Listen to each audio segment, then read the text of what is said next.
Hi guys, this is Anna and welcome to my channel. This is my 2018 January TBR. If you have watched my plans for 2018, you know I have quite mammoth task ahead of me.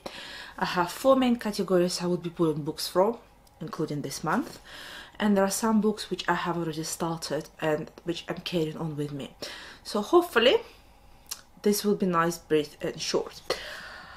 Right, starting with, I'm currently reading David Copperfield by Charles Dickens. This is a remnant of 2017. I've started it back in December and it's kind of been my Christmas read. I am pretty much done with the book. I'm currently on page 664. I'm absolutely loving this. Can't say more praises. I definitely prefer this to The Little Dorrit, which was my Dickens read of 2016. Again, this is not going to be my only Dickens. Since this is Dickens, a class as Dickens from 2017, then this year I will also read The Bleak House late in the year. But so far, David Copperfield is just wonderful. I can't praise this book highly enough. The characters are fantastic. The level of detail the author goes into, his love for his characters. I'm not just talking about David Copperfield, but all of the rest of the characters. Oh, they're just fantastic. Like, no one describes villains as well as Dickens does. Like, if he hates the character, you hate the character with him. Oh, it's fantastic. If you have not read it, highly recommend it. Pulling from my 2018 TBR, I have decided to start my classics with Emile Zola, and this is The Fortune of the Rougons, and this is the first book in his 20-book series on Rougon Macrat family. And I have this in a 2012 translation. There are only 2 real translations of this French classic into English. The one I have was done by Brian Nelson, published by Oxford World's Classics. And as far as I am to understand, the previous translation, which was done in the 19th century, is really bad. So I have decided to pick up this one. I've thought maybe reading it in Russian, but I thought, like, since critics say that this is really good translation, I picked it up. I'm currently on page 41. So I've done 1 chapter in a week. There are 7 chapters in this first novel. And I'm really liking it. I thought I'm gonna hate the book for being too dry, particularly because I have tried it years before in Russian translation and I found it extremely dry. But maybe because I have changed, maybe because this translation is just better, I'm finding this to be a very engaging read. The reason why I have decided to pick up this classic first from my list of classics to read this year is because this is a very long family saga. There are 20 books in total. It took Emile Zola 22 to 25 years to write them all. And I am planning, if I like this one, to read the rest of them. And they're not all translated in the modern translation into English. And I found out last month that the same translator, Brian Nelson, is going to publish the 6th book in a series in April this year. Why am I saying that? Is because Emile Zola left his notes on how he wants the reader to engage with the book series. He thinks it's better not to read them chronologically as they've been published, but instead read them in the order the events take place. So this is the first act, the origin, he calls it the origin of his series. And then instead of reading the 2nd book, which I already have translated in the same edition, published, he thinks it's better to read the 6th one. So we'll see. If I really enjoy it, if I continue to enjoy it as much as I do, then maybe I can read the 4 books this year. That means it will take me 5 years to complete the entire family series. And then I will pick up the new edition, which will come out, I believe it's 28th of April this year. So I will pre-order it by the Oxford World Classics. We'll see how it goes. But so far I'm reading it and I'm loving it. As far as my daunting book stars go, this month I'm starting my participation in a buddy read with Ange. So I will be starting The Lonesome Dove.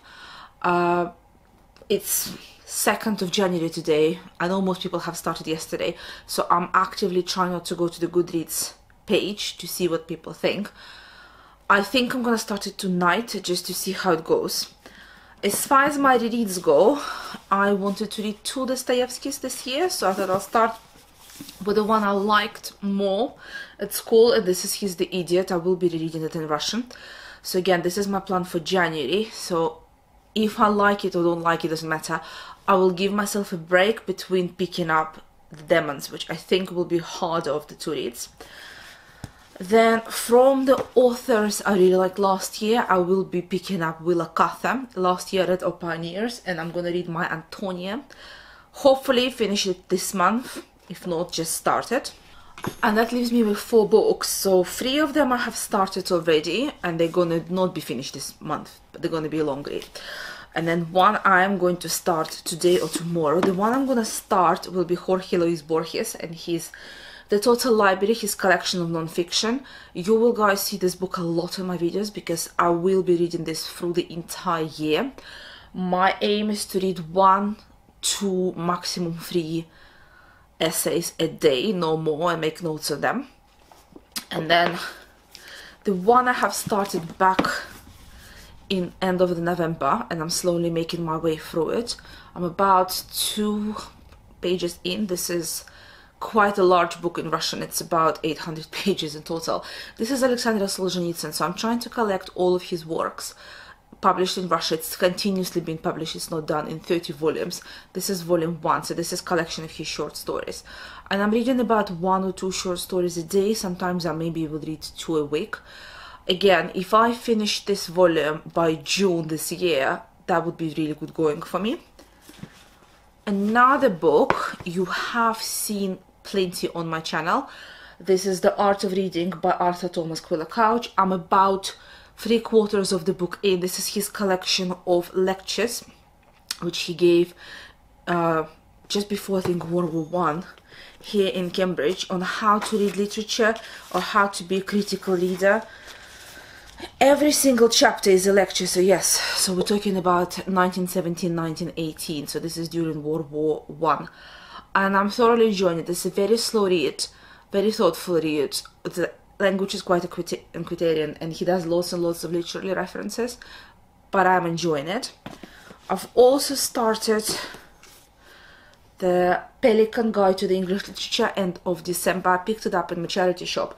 I don't have all the volumes, this is volume 6, but I decided to start with this particular one because it deals with Victorian literature, so from Dickens to Hardy.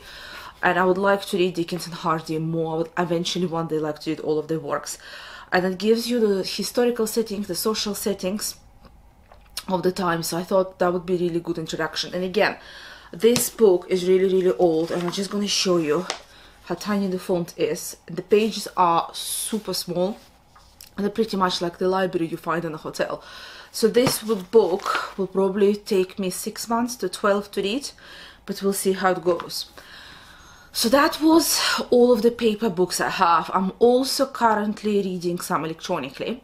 I would like to finish The Sellout by Paul Beatty, which was the winner of the Man Booker Prize back in 2016, I believe.